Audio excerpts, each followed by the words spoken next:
Today's reading is from Psalms.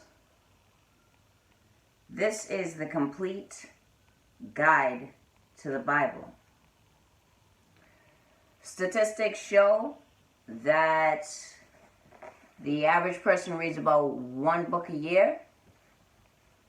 And as I always say, 9 times out of 10, they probably won't even read that book. So what I like to do is I like to break down my readings for other people to transfer that knowledge that they wouldn't have otherwise received. So I'd like to go ahead and share with you guys today's reading, which is again from Psalms, and it goes as follows. O Lord, how long will you forget me? Forever? Psalms 13:1. Let me just down a little bit so that light isn't so much in the way. O Lord, how long will you forget me? Forever? Psalms 13:1. Does this sound like a song that most folks would want to sing in church? Yet the introductory note to the song leader describing this as a psalm of David suggests that people did use it in worship services. The trouble is that words of this particular psalm don't seem to track with what many think our objective should be when we gather with a praise band and a choir. Make a joyful noise unto God, all ye lands. Psalms 66:1, King James Version. This psalm doesn't seem to qualify as a joyful noise. It's just a noise, or so it seems. But it's a noise repeated in several psalms, including these. My God, why have you abandoned me?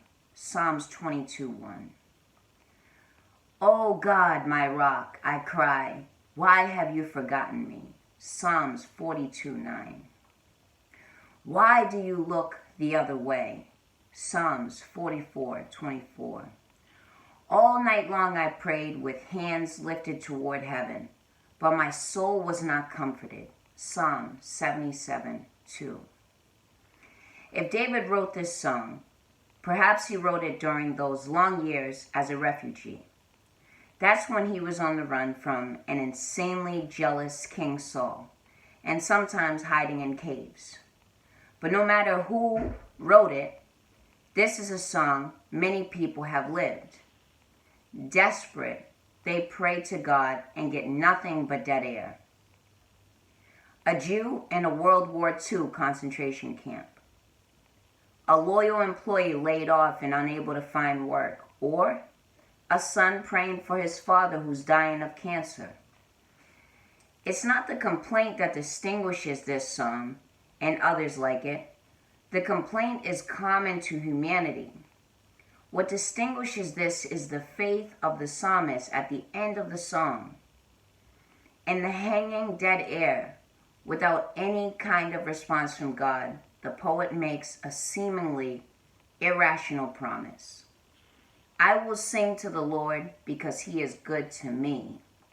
Psalms 13:6. I'll say that again. I will sing to the Lord because he is good to me. Psalms 13:6. On the basis of God's track record, the writer gives God the benefit of the doubt and tells him, I trust in your unfailing love. The Lord, our shepherd. The Lord is my shepherd. I have all that I need. Even when I walk through the darkest valley, I will not be afraid, for you are close beside me. Psalm 23:1 and 4. Again, the Lord our shepherd. The Lord is my shepherd. I have all that I need. Even when I walk through the darkest valley, I will not be afraid, for you are close beside me. Psalms 23. In one of the most famous and most comforting chapters in the Bible, a poet compares God to a shepherd, lovingly guarding his sheep. Attributed to David, this sounds like a song he would write.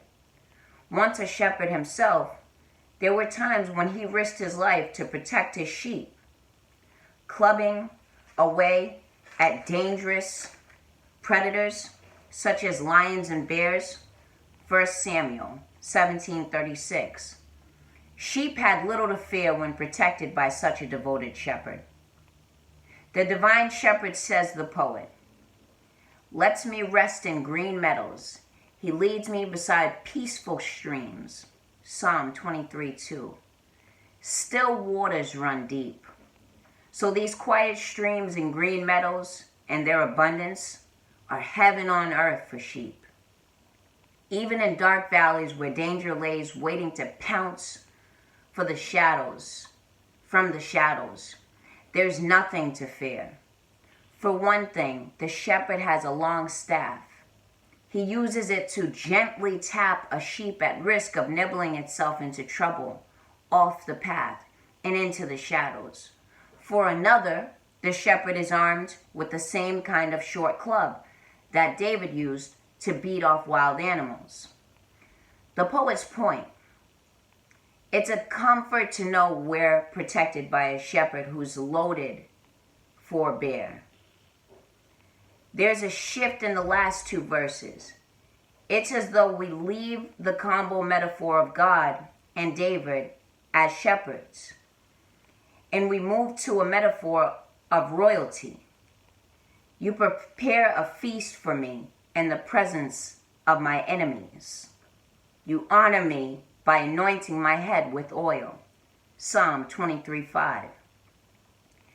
As king of Israel, David could lavish his guests with more food than they could possibly eat, and with expensive perfumes that would transform a scentless stone room into a Himalayan flower garden.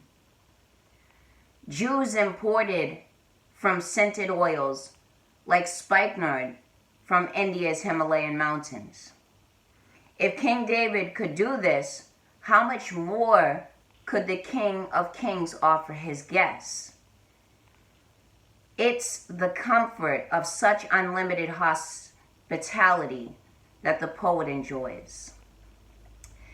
This reassuring scene, the climax of the song, makes it a natural at the beside of the dying and at the graveside of the dead. The poet's promise is that those people so loved by God can rest in peace, for they will live in the house of the Lord forever. Psalms 23:6. Amen.